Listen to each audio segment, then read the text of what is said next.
ഒരിടത്ത് വളരെ സമ്പന്നനായ ഒരു വ്യാപാരി ഉണ്ടായിരുന്നു. അയാളുടെ മകന് ജോലികളൊന്നും ചെയ്യുവാൻ ഇഷ്ടമില്ലാത്ത ഒരു മടിയനായ ഒരു മകനുണ്ടായിരുന്നു. മകൻ്റെ മടി മാറ്റാൻ പല വഴികളും നോക്കി, പക്ഷെ ഒന്നും ഫലം കണ്ടില്ല.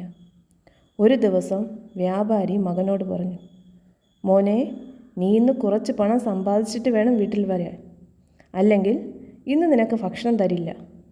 ഭക്ഷണം കിട്ടില്ല എന്ന് പേടി തോന്നിയ മകൻ നേരെ അമ്മയുടെ അടുത്തേക്ക് ചെന്നു സങ്കടം പറഞ്ഞു. മകനോടുള്ള സ്നേഹം കാരണം അമ്മ രഹസ്യമായി കുറച്ച് പണം അവന് നൽകി. സന്തോഷത്തോടെ വീട്ടിൽ തിരിച്ചെത്തിയ മകൻ പണം അച്ഛനെ ഏൽപ്പിച്ചു. അച്ഛൻ ആ പണം കിണറ്റിലേക്ക് എറിയാൻ പറഞ്ഞു.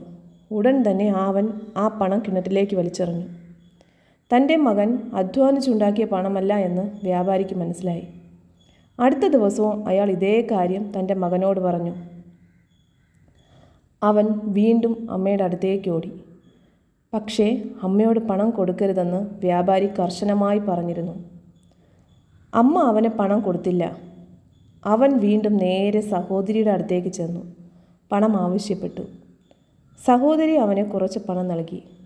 അവൻ അച്ഛൻ്റെ അടുക്കൽ ചെന്ന് അച്ഛൻ ആ പണവും കിണറ്റിലേക്ക് എറിയാൻ പറഞ്ഞു. അവൻ ഒരു മടിയുമില്ലാതെ ആ പണവും കിണറ്റിലേക്ക് വലിച്ചെറിഞ്ഞു. അച്ഛന് ദേഷ്യം വന്നിട്ട് പറഞ്ഞു, ഇനി നീ സ്വന്തമായി ജോലി ചെയ്ത് പണം സമ്പാദിച്ചല്ലാതെ എൻ്റെ വീട്ടിലേക്ക് വരരുത്. അച്ഛൻ കർശനമായി പറഞ്ഞു. വേറെ വഴിയില്ലാതെ മകൻ ഒരു ദൂരെയുള്ള വീട്ടിൽ പോയി കുറച്ച് വിറക് കീറുന്ന ജോലി ചെയ്തു. അവൻ്റെ കൈകളിലെല്ലാം പൊള്ളലേറ്റു. കുറച്ച് വേദനയോടെയാണെങ്കിൽ സ്വന്തമായി സമ്പാദിച്ചു. പണവുമായി അവൻ വീട്ടിലേക്ക് മടങ്ങി. വീട്ടിലെത്തിയപ്പോൾ അച്ഛൻ ആ പണവും കിണറ്റിലേക്ക് വലിച്ചെറിയാൻ ആവശ്യപ്പെട്ടു. അവൻ ദേഷ്യത്തോടെ പറഞ്ഞു, ഇല്ല, ഞാൻ കഷ്ടപ്പെട്ട് ജോലി ചെയ്ത് സമ്പാദിച്ച പണമാണ്, ഇതെനിക്ക് കളയാൻ പറ്റില്ല. ഇത് കേട്ടപ്പോൾ വ്യാപാരിക്ക് സന്തോഷമായി.